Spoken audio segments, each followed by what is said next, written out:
handed me the phone the way you hand someone a thing you've already decided they won't need. My daughter-in-law was standing at my kitchen counter scrolling through something, and when she looked up at me, her face had that particular kind of patience that isn't patience at all. It's the expression people wear when they've already made a decision and are only waiting for you to catch up. "We've set up online access for your accounts," Nora said. "It's easier. You won't have to drive to the branch anymore." I thanked her. That was the first mistake. I want to be clear about who I am before I tell you what happened. My name is Bernard. I am 63 years old. I spent 31 years as a licensed electrician, ran my own small contracting business for the last 12 of those, and retired with a modest but clean financial record. I own my house outright. I have savings. I have a pension from the union that arrives the same day every month, like a reliable old friend. I am not a man who loses track of things. But grief does something to you. My wife passed 18 months before all of this started. 40 years we were married. When she died, something in the internal machinery of my daily life just stopped producing the little alerts it used to. The ones that said, "Pay attention. Something's off here." I was still present. I just wasn't watching. My son, Trevor, is 41. He married Nora 11 years ago. She is organized, competent, and has a talent for making you feel that everything she does for you is a gift you should be grateful for. Trevor is a good man. He's also a man who has never fully figured out how to be in the same room as both his wife and his father without defaulting to whatever she wants. I noticed it early in their marriage. I never said anything because it wasn't my place. I wish I had said something. They started coming around more after his mother died. Every other Sunday, sometimes more. I cooked. We ate. It was good. It helped. It was during one of those Sundays, maybe 4 months after the funeral, that Nora first mentioned she could help me simplify things. Her word, simplify. As if my life were a sentence that had grown too long and needed editing. I had some old paper statements I wasn't sure what to do with. She offered to sort them. I let her. Looking back, that was the second mistake. The online banking she set up was on her tablet at first. She showed me how to log in. Stood right beside me, her hand near mine on the screen, guiding me through it. Trevor was in the living room watching a football game. I remember the sound of the crowd through the wall. "You see? Simple," she said, and her voice had warmth in it. I remember thinking she was being kind. I was wrong about the warmth, and I was wrong about the kindness. But I didn't know that yet. The months that followed were ordinary. They came for holidays. I brought a casserole to their house twice when Nora said she was overwhelmed with work. Trevor called on Thursdays, regular as a train schedule. I got a new water heater installed, handled the permit myself because old habits. I drove to the pharmacy, picked up my medications, balanced my checkbook by hand the way I always had, even with the app. The first sign I missed entirely. It was a Tuesday morning in March. I was drinking coffee at the kitchen table, the newspaper folded to the crossword, when my phone buzzed. A notification from the bank app, new payee added. I stared at it. I hadn't added any payee. I opened the app, navigated to the transaction history, and saw a name I didn't recognize, Cliffwood Property Solutions. The amount pending was small, $94, the kind of number that doesn't alarm you. I figured I'd misremembered something. Maybe a contractor, maybe an old bill that had been set up and forgotten. I was still in the phase of grief where I second-guessed my own memory constantly. So I closed the app and went back to my crossword. That was the third mistake, and the most expensive one. 2 weeks later, I went to the branch to withdraw cash for the handyman I'd hired to fix the back fence. My card was declined at the teller window. Not because of insufficient funds. The woman on the other side of the glass typed something. then looked at me with that careful, professionally neutral expression they teach bank employees to wear when something has gone wrong.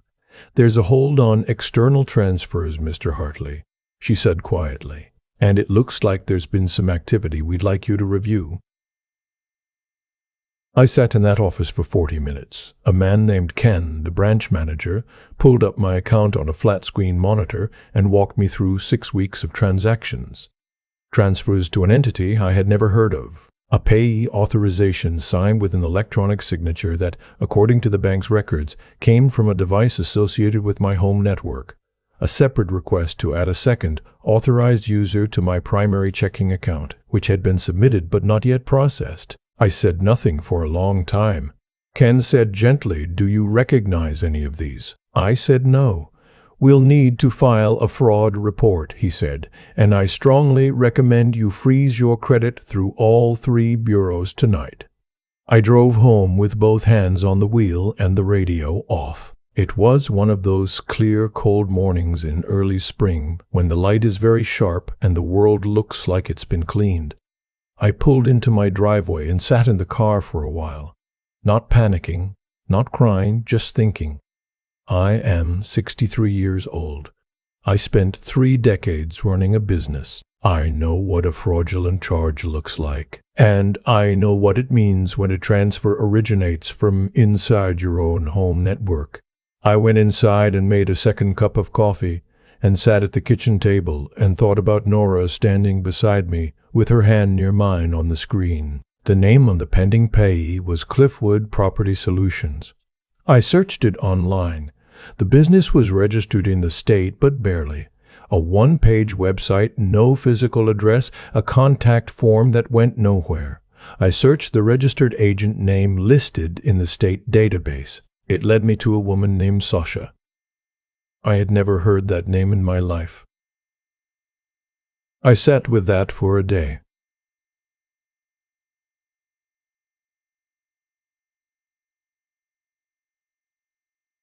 Then I called my son. Trevor answered on the second ring. He sounded normal. That was the thing that got me, that ordinary Thursday voice he had when he didn't know yet what I knew. I told him I needed to see him in person, that evening, if possible. He said, sure, he'd come by after dinner, and I heard Nora's voice somewhere in the background ask who it was. He arrived alone. I noticed. I had the printouts from the bank spread on the kitchen table, highlighted, dated. I had the screen captures I'd taken of the state business registry. I had the timeline written by hand in my own printing, because I still think better with a pen. Trevor sat down and looked at the papers and didn't say anything for longer than felt comfortable. "Dad," he said finally, "just tell me who Sasha is," I said. He rubbed his face with both hands. That gesture I've known since he was a boy, since the first time I caught him in a lie at age 9 and he sat at this same table and rubbed his face the same exact way. "She helps Nora with some financial things," he said. "It's complicated." "Uncomplicated," I said. What came out over the next hour was this. Nora had started a side business 2 years ago, a real estate consulting venture that had run into serious cash flow problems. She had borrowed against their joint account to cover some gaps. That money was gone. She had then apparently decided that the next logical step was to create a quiet bridge using an account with better standing. Mine. Sasha, it turned out, was Nora's business partner. The person who had set up Cliffwood Property Solutions, the entity the money was pointed toward. She was going to pay it back, Trevor said. She told me it was temporary. I looked at my son for a long time. "Did you know she was doing this?" I asked. He looked at the table. "I knew things were tight. I didn't know she used your account." I chose to believe him. I still believe him. "Why didn't you tell me things were tight?" I said. He looked up then. "Because you were still grieving, Dad. We didn't want to worry you." That landed in a particular way, like a tool dropped from height, not loud, just final. I spent the rest of that week doing what I know how to do. I contacted all 3 credit bureaus and placed freezes. I changed every password. I called the bank's fraud department and filed the formal report. I took screenshots of everything and saved them to a USB drive that I kept in my fireproof lockbox with my deed and my insurance documents. I reached out to an attorney, a man I'd used twice before for contract disputes, and explained the situation. He told me I had standing. He told me the transfers, even incomplete, constituted attempted financial exploitation of an elder, which under state law carried real consequences. I did not tell Nora any of this. She called me on a Saturday morning, casual and easy, asking if I needed anything from the store. I said I was fine. She asked if I'd had any trouble with the banking app. I said no. Her voice stayed even the whole time, warm and practiced. I hung up and sat in the quiet of the kitchen and thought about my wife. She never trusted Nora. She said it to me once, years ago, in this same kitchen, keeping her voice low even though the house was empty. She said there's something performative about that woman. I told her she was being uncharitable.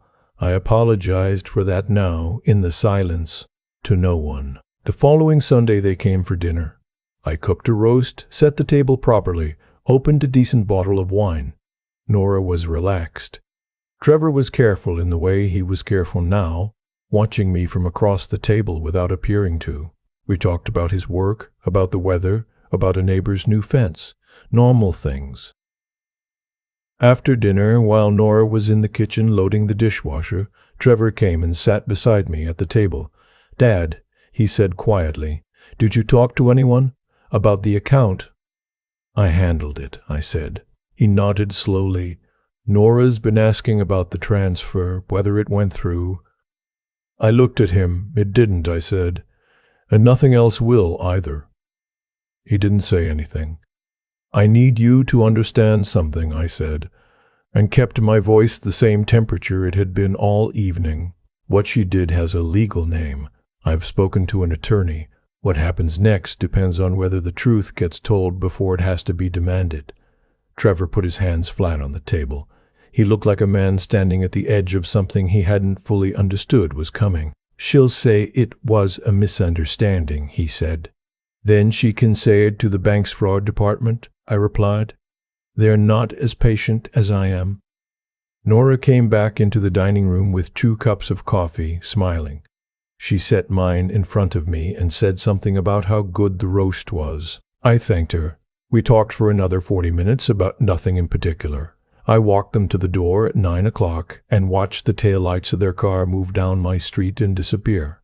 Inside, the house was quiet. I washed the last of the dishes by hand and dried them and put them away. I turned off the kitchen light.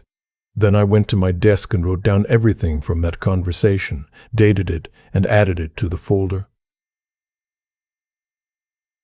The call came on a Wednesday afternoon.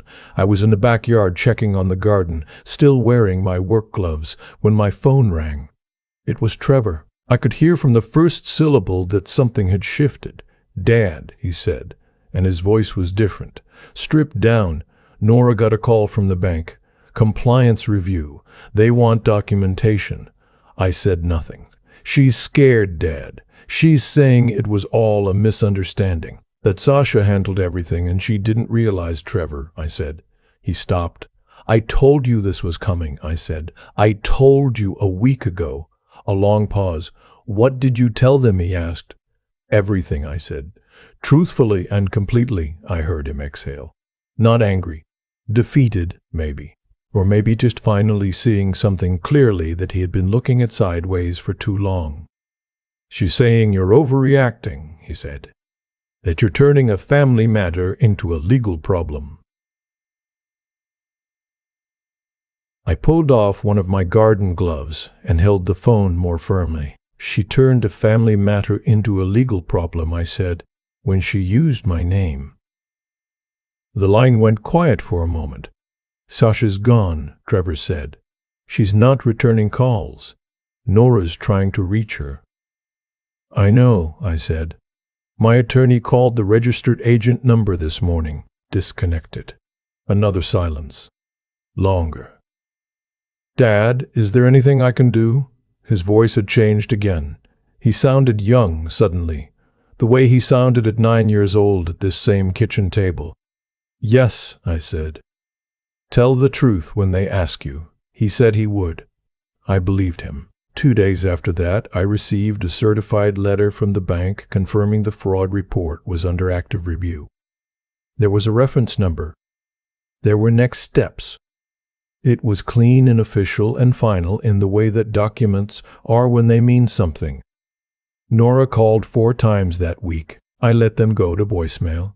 On the 5th call, I answered. She was crying within the first sentence, real crying, or something very close to it.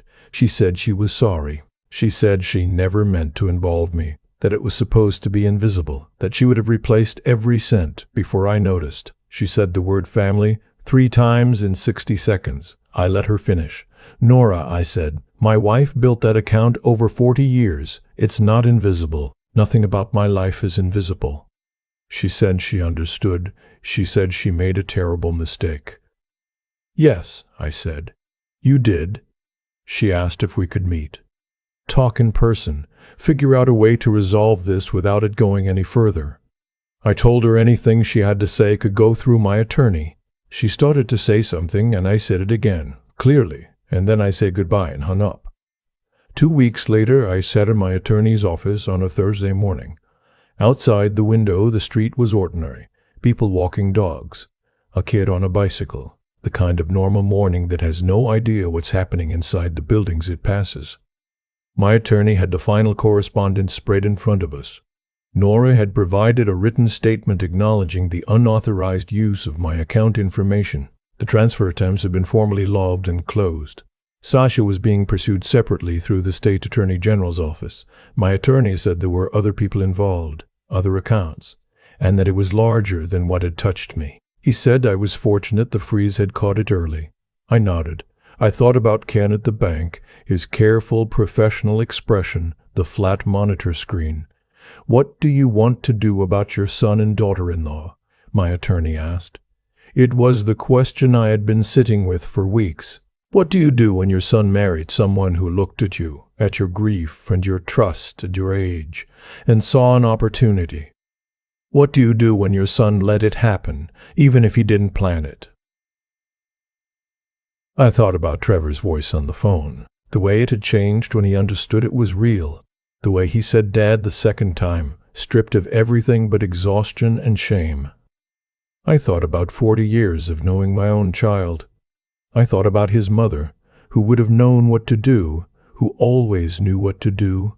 I want my name clean, I said. Everything else will take time. My attorney nodded once. The paperwork was completed that afternoon. My credit remained frozen for another month while the review concluded. After it was lifted, I got an alert confirming my score was unchanged. I stood in my kitchen when I read that notification and felt something I hadn't felt in a long time. Not happiness exactly, more like ground under my feet. Trevor came by himself one evening about 3 weeks later. He called ahead. He stood at the door and asked if he could come in, and I said yes. We sat at the kitchen table. He had aged in the past month in the way people age when they stop pretending something is fine. He told me Nora had disclosed everything to him, that she had been hiding the business losses for over a year, that the plan to use my account had started as a desperate idea and become a concrete one before he realized what she'd actually done. He said he didn't stop it. He said that was on him. I listened. I didn't interrupt. I'm sorry, Dad, he said, for not protecting you. I thought about the Sunday dinners, the casserole I brought when she said she was overwhelmed, the way I'd thanked her for helping me set up the banking app. I need time, I said. Not distance, just time. He nodded. He didn't ask what time meant or when it would end. That was the most mature thing he'd done in years, maybe in a decade. Before he left, he stood at the door and looked at me the way he hadn't in a long while. Clear. Mom would have seen it, he said quietly. She did see it, I said. I just didn't listen. He laughed and I stood in the hallway for a moment with the door closed. The house was quiet in the way it always is now, steady. Mine. I changed the login on the banking app. Did it myself, standing at the kitchen counter, no one beside me guiding my hands. I set up two-factor authentication. I called the bank and had a direct number for Ken saved in my phone. I read through every transaction going back 6 months and initialed my own printed ledger like I had done every month for 30 years before grief made me soft. There's a version of this story where I tell you it was about the money. It wasn't. I've paid more than $94 for worse things and felt fine about it. It was about the fact that someone stood next to me in my kitchen and watched me hand her a key I didn't know I was holding. It was about the fact that my grief was treated as a window left open. I'm 63 years old. I've buried a business partner, a brother, and the woman I loved for 4 decades. I know what loss costs. I know what trust costs. And I know the difference between someone who stays beside you and someone who stands close enough to take something. If you're listening to this, and you've ever had someone treat your vulnerability as a convenience, then you already know what I'm talking about. You don't need me to explain it. What I'll tell you is this. The accounts are closed to anyone but me. The folder is still in the lockbox. And every Sunday morning, I cook for myself, sit at my own table, and eat without having to wonder whether my presence there is welcome. It is. I made sure of it. The thing I keep coming back to is how ordinary it all looked from the outside. Nora brought coffee. She loaded the dishwasher. She stood beside me in my own kitchen and guided my hand across a screen, and I thanked her for it. That's the part that sat with me the longest. Not the betrayal itself, but the fact that I said thank you. I've spent 63 years trying to be a fair man. I raised my son to tell the truth, even when it cost him something. I ran a business for 12 years on handshakes that held because the people giving them knew I'd show up exactly as advertised. That kind of life builds a certain kind of trust in people. And that trust, I've learned, can be read 2 ways. To the right person, it looks like integrity. To the wrong one, it looks like a door left unlocked. Nora saw a door. What I've had to sit with is that the cause of everything that followed wasn't her ambition or her desperation or even her willingness to lie. It was her certainty that I wouldn't look closely. That grief had made me soft enough to miss it. That a man in his 60s, recently widowed, would be too distracted by loss to notice $94 pointed in the wrong direction. She was almost right. I missed the first alert entirely. I went back to my crossword. That's the honest version, but here's what she miscalculated. The same discipline that built my account is what saved it. 31 years of checking work twice before signing off. 31 years of knowing that real problems don't announce themselves. They start small and quiet and reasonable, and you only catch them if you've trained yourself to keep looking even when everything appears fine. That isn't luck. That's a habit you build over a long time by deciding again and again that paying attention is worth the effort. I don't say that to sound wise. I say it because I almost failed at it, and the only thing that saved me was a reflex that had been there so long I didn't even know I still had it. Trevor came by himself eventually. He sat at this kitchen table and told me the truth in full. That took something real from him. He had to choose between protecting his wife and respecting his father, and he got there, even if it took longer than I would have liked. I haven't forgotten that. When the smoke clears between us, that moment is part of what I'll be working with. What I want to say to anyone listening who's been in a version of this situation is simple. Kindness is not the same as carelessness. You can love your family and still read your own bank statements. You can trust the people around you and still know your own account numbers. Keeping watch over what you've built is not suspicion. It's respect for yourself, for the years it took to build it, and for the people who helped you build it and are no longer here to see it protected. My wife knew something was off about Nora years before I did. I didn't listen. That one I carry. The accounts are mine again. Every password changed by my own hand. The folder is still in the lockbox. And the next time someone offers to simplify my life, I'll smile and say I've got it handled. Because I do.